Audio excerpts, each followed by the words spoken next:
Tân ar y Comin gan T. Llew Jones, Pennod 6. Lle rhyfedd yw ti heb ddodrefn ynddo? Yng Nghegin Dôl Nant, nid oedd yr un dodrefnyn, ond rhywun fwrdd bywlyd oedd wedi adael gan John Sarr o'r pentre ar ôl bod yn papuro'r tŷ. Fe fydd y tegell wedi berwi mewn winc, meddai Mr. Evans.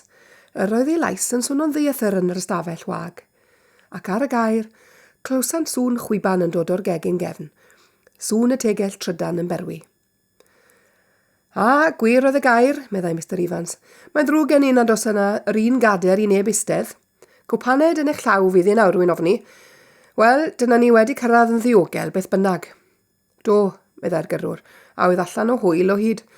Ond wfft i'r lôn yna a'r coed yn sgrapo'r lori, ac wfft i'r glaw hefyd. W'n ni ddim sut rydyn ni'n mynd i gael y pethau mewn yn sych. Yna, daeth Mrs. Evans a Megan mewn â chwpaned te ar ddau hambwrdd. Tim so seri heddi mae'n ddrwg gen i, meddai Mary Evans.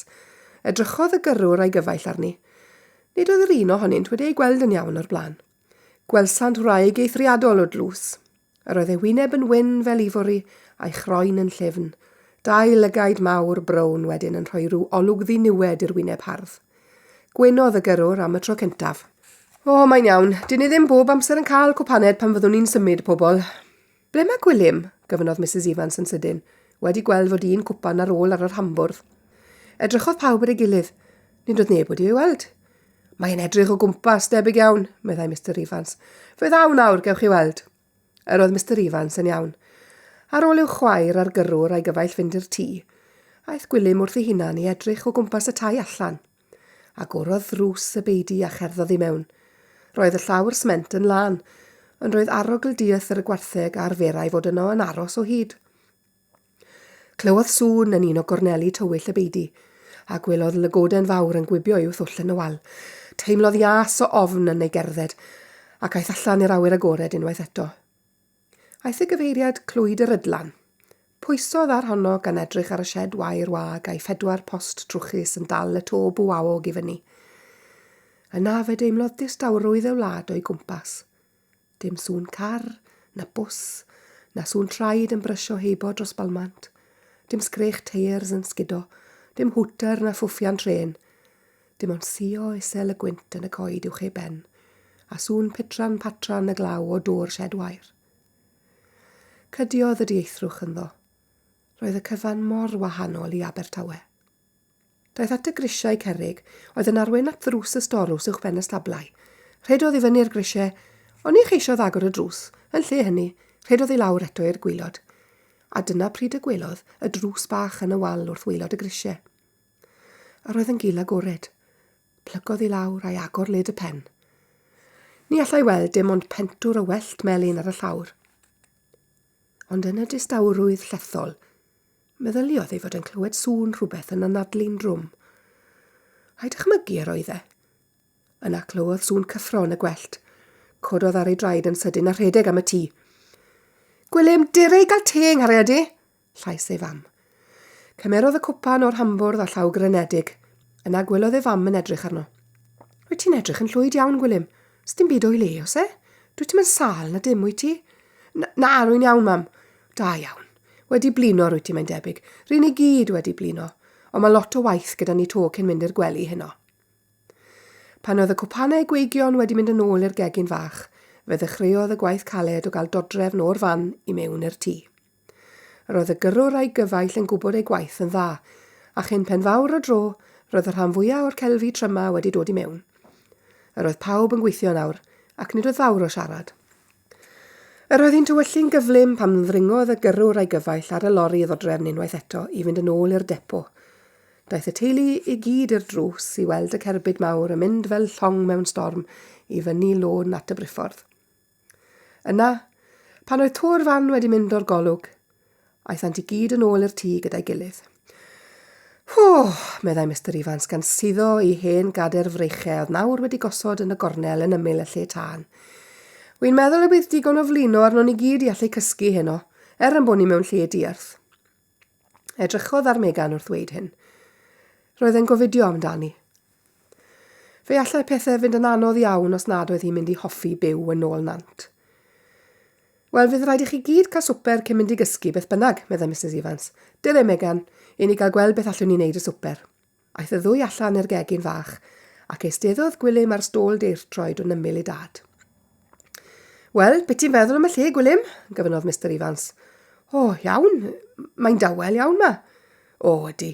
Fe welwn ni gyd dipyn o newid. Fi ys ti'n gweld tipyn o'r lle gyda fach? Do, fi ys i'n edrych o gwmpas, y beidi a rydlan. O, mae'r cyfan yn wag nawr wrth gwrs. Aros di nes byddwn ni wedi cael y gwartheg a'r gwair dwi wedi brynu. Dad? Wel, ych chi'n gwybod am yr hen le bach na o dan y grisiau cerrig? Grisiau cerrig? Aros di nawr. Y rhai sy'n arwen i'r storis uwch ben y stabal, mae'n debyg, ti'n feddwl? Ie, be amdani nhw? Mae drws bach o dan y grisiau. Sylwch chi pan fi o'n i'n na o'r blaen? Wel, do fi'n meddwl do fe. Y cit yr hwyed yw e, mae'n debyg. Fe fi rhaid i dy fam esbonio i fi beth oedd e fyd. Dyna faint o ffarmwr ydw i, weli di. Wel, nad, wi'n meddwl bod rhywun mewn na. Yng nghit yr hwyed? Ie, chwarddodd ei dad yn uchel. Os debyg iawn. Llygod mawr. Wel, neu rei bach. Fe fydd rhaid i ni gael tair neu bedair cath i ddelio nhw cyn gynted ag y gallwn ni. Ni ddywedodd Gwilym ddim yn ateb i hyn. Llygod. Ie, dyna'r esboniad mwyaf tebygol. Roedd e wedi gweld un yn y beidi. Ac eto, a oedd e wedi clywed sŵn yn adlu? Na, doedd bosib. Roedd yn eistedd yn ymyl i dad yn awr, ac ni allai glywed ef yn anadlu. Ond roedd e wedi clywed sŵn cyffro yn y gwellt. Roedd yn eitha siŵr o hynny. Felly rhaid mae llygoden iddyn nhw. Ond wedyn, doedd e ddim yn fodlon. Roedd e wedi cael y syniad pan agorodd e ddrws y cit hwyed, fod rhywun neu rhywbeth mwy na llygoden yn gorwedd yn y gwellt. Nad, meddai wedyn. Ych chi'n meddwl bydde ambell i hen dramp yn dod mae gysgu dros nos, cyn i ni ddod, pan oedd y lle ma'n wag, wi'n meddwl? Gwilym, meddai dad gan wenu arno, wyt ti'n dal i feddwl fod rhywun yn y cit hwyed? Gwingodd y bachgen yn anesmwyth. Roddodd ei dad ei lawr i ysgwydd.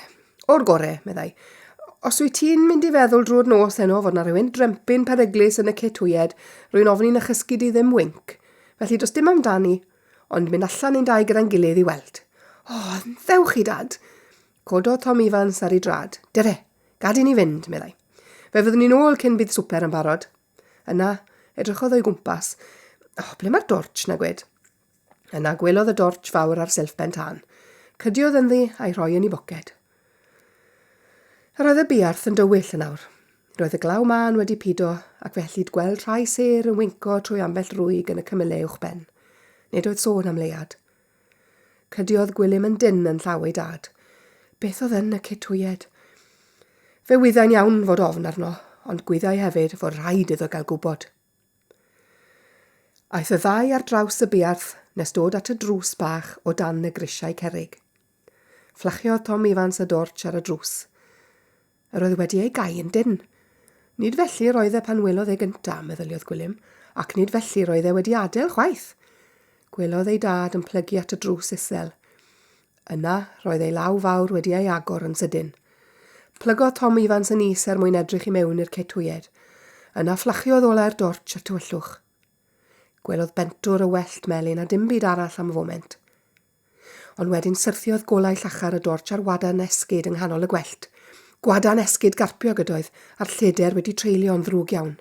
Roedd Gwilym yn iawn, meddyliodd. Roedd hen dramp wedi cymryd mantis o'r ffaith bod y fferm yn wag. Mas o fyna, gweiddodd yn uchel. Neidiodd calon Gwilym i dwll ei oedd. Roedd ei dad wedi gweld rhywun. Ond ni ddaeth unrhyw symudiad o'r tu mewn i'r cit hwyaid. Mas o fyna ar unwaith, meddai Tom Evans wedyn. Dim ateb. Yna, estynodd Tom Evans ei fraich hir i mewn, a chydiodd yn y droed yng nghanol y gwellt. Yr eiliad nesaf, roedd Tim wedi neidio i fyny o'r gwellt a tharoi ben yn boenus yn erbyn y to isel y cit hwyed. Yn awr, gwelodd Tom Evans syndod mawr iddo, mae bachgen oedd yn cuddio yn y cit, ac nid hen drempyn fel y credodd ar y dechrau. Yn awr roedd Tim ar ei benluniau yn y gwellt, yn edrych yn ffyrnig arno, fel rhyw anifel bach gwyllt wedi eri i gornel. Erbyn hyn, roedd Gwilym wedi penlunio yn y llaid ar lawr y biarth, ac roedd e hefyd yn edrych i mewn i'r cit hwyed. Yng ngwela'r dorch, gwelodd fachgen a'i wyneb yn frown neu yn fawlid, ni allai fod yn siŵr pîn, a'i ddillad yn garpiog. Hen jersey navy blue a'i choler wedi rhaflo'n ddrwg iawn, a dim Cris da ni. Am funud, fe fi distawrwydd heb neb yn symud. Ni wyddai Tom Evans beth i wneud nesa. Ond fe setlwyd y broblem drosto pan roddodd Tim naid sydyn am y drws i geisio dianc. Fe fi bron iddo lwyddo hefyd. Roedd e wedi mynd yn ei blig rhwng coesau Tom Evans, ond plygodd hwnnw'n sydyn a chydion i war. Gan bwyll. Beth yw'r bris? Cododd ef ar ei draed gan ddal golau'r dorch ar ei wyneb. Yna, gan ddal ei afel yn ei jersey fe gychwynnodd am y tŷ. Ni ffrotestiodd Tim o gwbl. Roedd e'n disgwyl am gyfle, hanner cyfle i ddianc. Dilynodd Gwilym yn dyn wrth ei sodle. Martio Tom Evans ei garcharor i mewn i gegin dôl nant. Mary, gweiddodd o ganol llawr y gegin. Mae swper yn barod, Tom, gweiddodd ei wraig o'r gegin fach. Mary, dere mar unwaith, meddai Tom Evans eto. Gwilym, meddai wedyn, clwr drws na, a der allwedd i fi. Yna, roedd Mary Evans wedi dod o'r gegin fach. Beth? Tom, pwy yw hwnde? Dyna beth hoffwn i gael gwybod, Mary. Roedd wedi gwneud i gartre yng Nghyt yr Hwyed. Yng Nghyt yr Hwyed, Tom? O, drian bach. Daeth Mary Evans yn nes at Tim, ac edrychodd yn garedig arno. Edrychodd Tim hefyd arni hithe. Nid oedd erioed wedi gweld dynes mor glws â hi. Roedd hi'n gwenu arno, ac gallai weld ei danedd gwynion llyfn. Danedd felly oedd gan y ferch ifanc yn y llun yn waled ei datcu, ei fam nad oedd eriod wedi cael y cyfle i'w nabod. Drian bach, Mary, ac yntau wedi bod yn byw yn ein Cyt Hwyed ni heb gyniatad, a roedd llais Tom Evans yn swnio'n ddifrifol. Nawr, meddai wrth Tim, eistedd fanna i ni gael gwybod beth yw dy fusnes di ffordd ma. Gosododd Tim i eistedd ar y dôl deirtroed yn ymyl y lle tân. Eisteddodd hwnnw'n ddigon tawel, ond roedd pob nerf yn ei gorff yn barod i ddianc pan ddoe'r cyfle. Erbyn hyn, roedd Megan wedi dod o'r cefn hefyd, a Gwilym ar ôl cloi'r drws wedi dod mewn i gylch y golau. Edrychodd Tim o un i'r llall. Edrychodd yn hir ar Megan. Roedd hi'n debyg iawn i'w mam, meddyliodd. Pan edrychodd ar Gwilym, gwelodd hogyn gwallt coch a brychni ar ei drwyn a'i dalcen. Sipsi yw e'n had, meddai Megan. Dychmygodd Tim fod gwawd yn ei llais. Sipsi? Meddai Tom Evans. Ro'n i'n meddwl mae mewn carafan roedd yr hini'n byw. Chlywes i ddim sôn am Sipsiwn yn byw yng Nghyt Hwyed eriod. Yn dawel bach, roedd Tom Evans yn ceisio cael y sipsi carpiog i ddweud rhywbeth. Fe wyddai'n ei galon garedig fod rhywbeth o'i le yn hanes y bachgen yma oedd wedi ddarganfod wrth o'i hunan yng Nghyt yr Hwyed. Wel, meddai wedyn, a'i lais yn fwy caredig y tro hwn.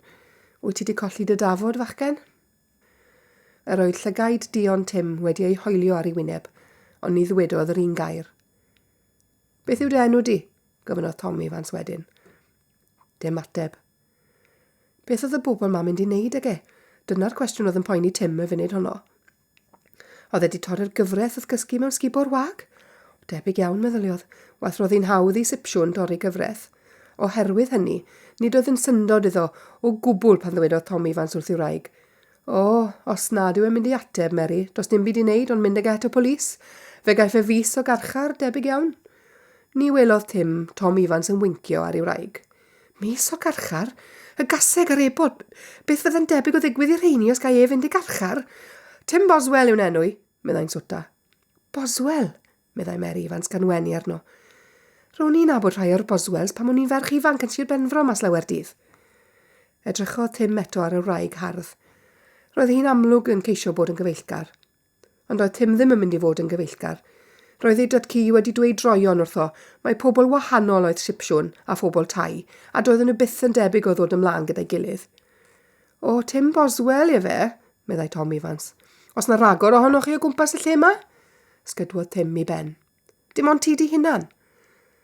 Roedd hi'n amlwg fod Tom Evans yn ei ame. Nid atebodd Tim y tro hwn.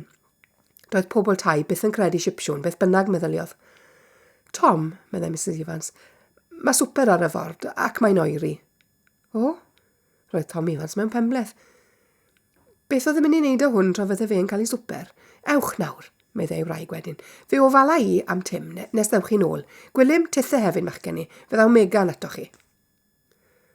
Aeth Tom Evans a'i fab a'i ferch allan i'r gegin fach, lle roedd swper brysiog wedi baratoi. A roedd allwedd drws ffrynt y ffarm yn llaw Gwilym o hyd. Ar ôl iddyn nhw fynd, Eisteddodd Mary Evans yn y gader freichiau hen ffasiwn, yr ochr arall i'r tân oddi wrth Tim. Ond ni chododd Tim ei lygad i edrych arni. Roedd yn edrych yn syth ar y llawr o'i flaen. Pobl carafan oedd o Boswell slawer dydd. Be sydd wedi digwydd eich carafan chi, Tim? Gofynnodd Mrs Evans. Dim ateb. Roeddwn ni'n nabod rhai o'r Boswells pan o'n i'n ferch ifanc, meddai Mrs Evans eto. Fe ges i'n magu heb fod ymhell o fan hyn, a phan fydde'r Sipsiwn yn dod i'r comin, mi fydden nhw'n galw gyda ni, ro'n ni'n nabod Ruth Boswell. Aeth ias trwy gorff Tim. Ruth Boswell oedd ei fam gi. Ro'n ni'n nabod Sarah Boswell hefyd, merch Ruth. Fe fuodd hi a finne'n chwarae gyda'n gilydd, unwaith neu ddwy, rwy'n cofio. Cododd Tim ei ben ac edrychodd yn syn ar wyneb hardd Mrs Evans. Roedd y ddynes yma wedi bod yn chwarae gyda'i fam. Fe agorodd ei geg i ddweud rhywbeth, ond ni ddaeth gair dros ei wefusau. Erbyn hyn, roedd Mrs Evans yn edrych yn syn arno yntau. Be si, Tim? Ddwedais i rhywbeth o'i le? Yna cododd Tim ar ei drad, ac aeth gam yn nes ati. Sarah Boswell oedd enw mam, meddai.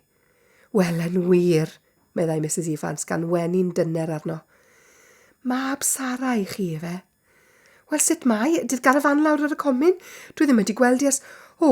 yn agos i 19 mlynedd. Na, mwy na hynny. Mae wedi marw, meddai Tim, gan ddal i sefyll ar ei drad o flaen Mrs Evans. Wedi marw? Mae'n ddrwg gen i, Tim.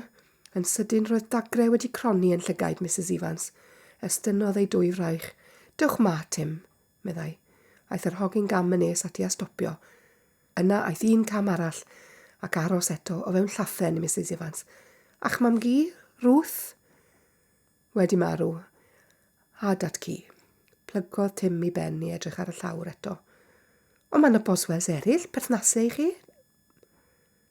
Nid atebodd y bachgen. Ydych chi wrth eich hunan? Roedd llais Mrs Evans yn isel. Gwelodd ben cyrliog Tim yn mynd i fyny ac i lawr. Ond sut, beth sydd wedi digwydd y garafan? Wedi llosgi. Wedi llosgi? Dewch nawr, mae'n anodd gen i gredu. Ceiodd Tim ei geg yn dyn. Doedd hi ddim yn credu am ei sipsi oedd e. Doedd neb yn credu Sipsiwn, hyd yn oed pan oedden nhw'n dweud y gwir. Sylwodd Mrs Evans fod y gwefusau wedi cael dyn, ac ni ddywedodd ddim am enid. Tim, meddai wedyn, fe geid i aros gyda ni. Na, meddai Tim, cyn iddi gael amser i orffen. Ond os wyt ti wrth dy hunan, heb berthynas na charafan na dim, falle byddai'n well i ti aros gyda ni nes daw rhai o dy berthnasau. Rhai o'r Boswells i boed comin. Ond mae'r gaseg ar ebol bach. Stopiodd Tim yn sydyn fel petai di sylweddoli fod ei wedi dweud gormod. Y gaseg ar ebol? Estynodd Mrs Evans ei braich a chydiodd yn ei law. Tynnodd ef tuag ati, bod Tim yn tynnu'n ei herbyn. Nawr, Tim, meddai, dwed yr hanes i gyd wrtho i os gweli ti'n dda. Yr oedd Tim nawr yn ddigon agos i arogli'r persawr oedd ar ddillad Mrs Evans. Roedd croen ei wyneb mor lan, meddyliodd, fel gwdd falarch. Yna, heb ymwybod iddo'i hunan, roedd yn adrodd ei stori wrthi. Am yr hen ŵr ei datcu yn marw, am y gaseg yn bwrw ebol yng nghanol y nos, am y gwerthu basgedi am sut daeth o hyd i'r ffermdy gwag. Yna, adroddodd am hen arfer y Sipsiwn o losgu'r garafan pan fydda'r perchennog yn marw, ac fel yr oedd wedi gwneud hynny ei garafanu datcu, mwyn iddo cael mynd i'r nefodd y Sipsiwn, at Sol Burton, Amos Lyfel, Abram Wood, Gideon Lee a'r lleill. Gwrandawodd Mrs Evans yn syn ar ei stori ryfedd. Pan ddaeth Tim i'r diwedd, fe ddwedodd yn benderfynol, fe fydd rhaid i ti aros ma. Na, meddai Tim, sipsi ydw i. Am wythnos na ddwy, Tim, dyna i gyd. Dim ond nes bydd coesau'r ebol bach na wedi gryfhau digon. Ni ddwedodd yr hogyn un gair. Dim ond edrych yn syn ar y ddynes hardd o'i flan. Beth oedd hi'n feddwl wrth ddweud peth fel na? A rhyw dric oedd y cyfan. Wel, Tim? Wel, os ych chi'n fodlon i fi gysgu'n ysgubor, neu gyda'r hwyed. Torodd Mrs Evans ar ei draws. Na, Tim, nid yn ysgubor na chyta'r hwyed. Fe geid i stafell wely fach i ti dy hunan ar y llofft. Mae'r hen le ma'n ddigon mawr. Stopiodd ar hanner y frawddeg, oherwydd roedd hi'n gallu gweld wrth wyneb Tim nad oedd e'n mynd i fod loni ar fyw yn y tŷ gyda'r teulu ar unrhyw delerau. Gwynodd ar y bachgen yn dyner. Iawn, Tim, fe geid i gysgu yng nghyt yr hwyed os mynd i. Does dim gwaniaeth gen i. Meddwl o'n i y bydde ti'n fwy cyffyrddus yn yr ystafell fach na ar y llofft. sgwydodd Tim i ben. Yna daeth y 3 arall yn ôl o'r gegin gefn lle roedden nhw wedi bod yn bita swper. Ar unwaith roedd llygaid Tim yn gwibio o un y llall, ac oddi wrthi'n twy i gyfeiriad y drws caeedig. Wedyn, hoeliodd ei lygad ar Megan. Yr oedd hi'n amlwg yn awr ei bod yn edrych yn wawdlyd arno. Yn wir, roedd hi'n crychu ei thrwyn arno, fel pe bain rhyw bryfyn.